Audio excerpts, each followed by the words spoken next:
Protect your home from home. Simple Caravan Insurance, sponsors of the Caravan Channel.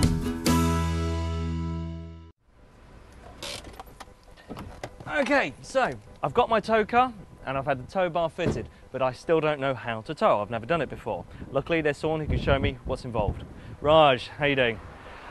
So what's involved? What do I need to know about towing? First of all, generally you need to know the dimensions, the length and the width of the trailer.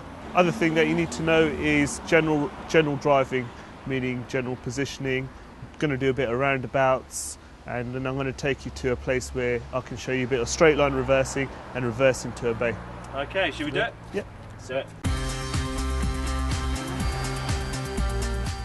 Okay, so the main things to remember about general driving is your mirrors. Okay, when you need to check the mirrors, DOSS, direction, overtaking, speed and slowing down. Roundabouts, positioning, whether it's marked or unmarked. If it's unmarked, left lane is to turn left and straight. Extreme right is to turn right and U-turn. Don't use the middle one. With the marked ones, stay on the left of the road marking. That way you always position into the leftmost lane when you're leaving your exit. Okay, and basically stay on the left-hand lane because you don't want to inconvenience other road users. Okay, sounds good. So I've been driving for a bit now. You think it's about time I give parking a go? Yeah, we'll get on with it. Let's do it. Okay, Raj, so what do I need to do to reverse? Okay, we're going to do some straight line reversing before we do it into a parking bay. Okay. Okay, so basically what you need to do is glance at the right mirror, the left mirror. Okay, I don't want you to be going over this line. Yep. Okay, so remember, if your trailer slightly goes to the left, just turn it half a turn to the right until, you know, it starts leveling up in your interior mirrors. Yep. Okay. Okay. So, okay, keep the speed slow. Yeah. Okay, that's it. Glance at both mirrors. For example, now can you notice that it's getting away from the base? So yeah. Turn it half a turn or quarter turn to the. I got it. Yeah. And then turn it the other way. Do I need to turn it over the centre mark to correct it, basically? That's it. Now you want to turn it towards the right. Oh no. Yeah. So whichever way it's going, you want to turn it the opposite way. Yeah. Okay, just keep it like that. Don't do over. You don't want to oversteer. Right. If you oversteer, you're going to cause something called a jackknife. So if you want to get slightly closer to the bay. Yep. So I left. Yeah. Just a quarter turn. Okay. Now turn it quarter turn to the right. That's it. Keep it like this. And now should when do I straighten? Okay. Once it looks level in both mirrors. It does. That's very good. You're doing very good. Okay. Do you reckon I'm about ready for a parking bay? Yeah. Let's have a go. All right. Okay, Jamie. You've done your straight line reversing. Yep. Now I want you to do a reverse into a bay. So this basically we're going to do it at an angle. Okay. Okay. Let's give it a go. So half a turn to the right. Half turn to the right. That's it. Keep the speed slow. Now I want you to follow the trailer. That's good. Bit more. Bit more. Bit more, bit more, bit more. That's it. Keep it like that. Keep it like that. Both mirrors. Can you see that you've avoided that cone? Yeah. Keep on going. Follow it now towards the right. Then you can see in that mirror clearly you're going to go through that cone. So turn it to the left. Half a turn to the right. So the car and trailer are parallel going through that parking bay. Keep it like that. Centre your wheels and done. There you go. I'm pretty confident about parking now and towing generally, but I think there's one more person I need to have a chat with. John Wickersham, just the man. I need some advice.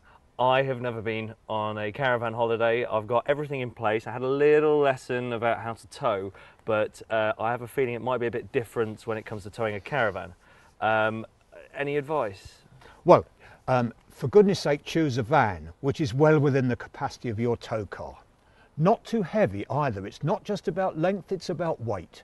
That aids stability, so that's important. I see you've got a tow bracket, but you're going to need some other things. Some extension mirrors. you're going to need to make sure the van has the appropriate number plate. Several little items like that you need to just check through with the dealer. And when I pick the van, we've got loads of camera kits and things like that. Can I just dump everything in the van when we're kind of travelling? Some heavy items, but I think, Jamie, expensive things like cameras, I'd advise you to put those in the back of the car itself. Right, okay. I mean, I know it sounds silly. I've never actually been to, I've never towed a caravan into a campsite and put it into the bay or anything like that. Is there any kind of basics that I need to know when you actually arrive on site? I think you need to get a helper, because if you're on site and you're just totally alone and you have to reverse it onto your pitch, well, you might hit the fence at the back. You really do want somebody to assist. Is it not possible to do it on your own? Oh yes, it is, because after a while you get used to the length. It's just like reversing a car. You get used to the length and you know when to stop. But for an amateur? Yes, with the caravan on there, that could be less pleasing. Okay. And some sites, it's funny this, they get a little bit worried about whether you've put it in the right place, the car and the caravan together, so it fits in with the general scene of the caravan site. Okay, it sounds like I've got everything I need. So now it's the fun part. I get to go pick up my caravan. Okay, well, thanks, John. Great advice as always. And it's really beginning to feel like a caravanning holiday because it's pouring with rain, which sucks. But I'm here, I'm at the caravan dealer. It's Freedom Caravans in Stafford, and it's time to pick a van. Okay, so the first van we're looking at is a Caravalair Valencia 490, and it's massive. I mean, it's properly big in here. What do you think, Mr. Cameraman? Well, he will say yes, because we're going to be sleeping here and it is huge on the inside, so it's going to be very comfortable. But for me, I'm going to be towing it and it's a little bit too big for me. So I'm going to have a look, see if there's anything smaller. Now this is a lot more like it. This is a Freedom Jetstream First Class, and as you can see, it is a lot smaller than the last one, which suits me down to the ground because I'm only a first-time tower and I would feel a lot more confidence on the motorway towing a van of this size. The problem is, my cameraman is fairly large and hairy and it only has a double bed, so I would prefer to have something with a twin. What do you reckon, Mr. Cameraman? Do you like it? Shall we have a look at something else? Okay, let's do it. Okay, so third on the list is the Freedom Jetstream Twin Sport. This is, in my opinion, absolutely perfect for me. Like the First Class, it's tiny. It's going to be really, really easy to maneuver, and for a first-time tow, I'm going to be quite confident with it on the motorway. On the inside, it's ideal for what I'm going to be using it for. It's got the two single beds, which is great for me and the cameraman. It's got a 4-gas burner, it's got a toilet, which I'm probably not going to use, but it's got a reasonable amount of headroom. It's okay, just about stand up. Absolutely ideal. What do you think, Mr. Cameraman? Okay, so ticks all round. I'm going to choose this one and it's time to start the holiday.